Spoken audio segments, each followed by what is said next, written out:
O Supremo Tribunal Federal deu um novo prazo de 48 horas para a Prefeitura de São Paulo responder sobre abortos legais negados em hospitais aqui da capital. E a Beatriz Manfredini tem mais informações.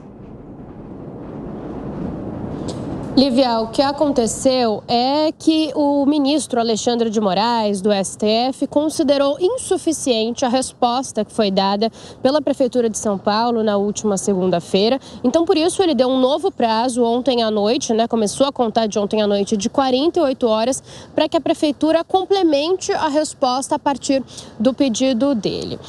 O ministro tinha solicitado que a gestão Ricardo Nunes enviasse ali um relatório contendo o número de abortos legais feitos durante o ano passado, até também agora o meio desse ano, e também aqueles acima de 22 semanas. Isso porque o Conselho Federal de Medicina tinha colocado uma resolução de que um procedimento para fazer esse aborto legal acima de 22 semanas de gestação não poderia mais acontecer. E o Supremo Tribunal Federal mandou recuar dessa medida, entendeu que essa é uma medida que não poderia estar em vigor, então pediu para que recuasse. E aí acontece que em dezembro de 2023, o Hospital Vila Nova Cachoeira, que era referência nesse procedimento de aborto legal a partir de 22 semanas de gestação aqui em São Paulo, parou de realizá-lo. E aí, por isso, o Supremo Tribunal Federal tentou entender se essa decisão do Conselho Federal de Medicina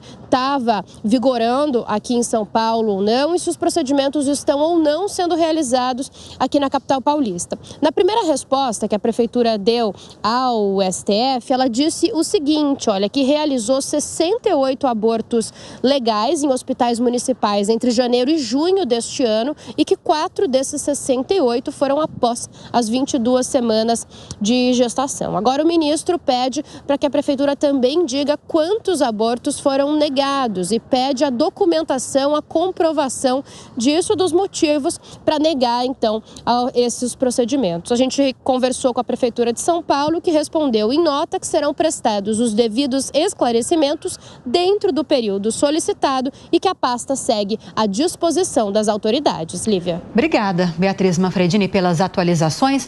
Vamos lá para Brasília ouvir o Zé Maria Trindade sobre isso. Vamos levar essa discussão para te ouvir, Zé, do aborto legal lá para o Congresso Nacional. Depois de toda a polêmica, aquele projeto de lei que equipara o aborto após a 22ª semana de gestação, também no caso de estupro, ao crime de homicídio, parece que esfriou um pouquinho a discussão lá no Congresso Nacional. Até parte da bancada evangélica também reagiu negativamente à proposta. Você tem informações sobre isso para a gente? Sim. A ideia da bancada católica e da bancada evangélica é uma, de negar qualquer possibilidade de aborto.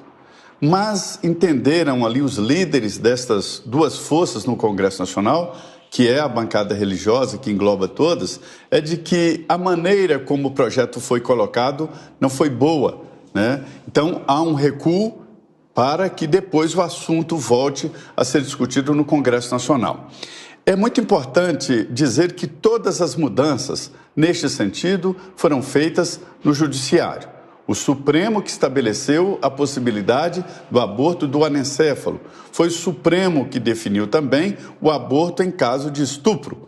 O Executivo, e na época o ministro da Saúde era José Serra, apenas regulamentou essas possibilidades. Ou seja, o Congresso Nacional vem insistentemente se recusando a definir normas ou mudar essas regras.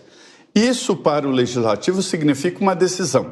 É meio contraditório, mas a ideia de que, ao não decidir, ao não mudar, ao não votar nada, o Congresso decidiu que quer que fique exatamente assim.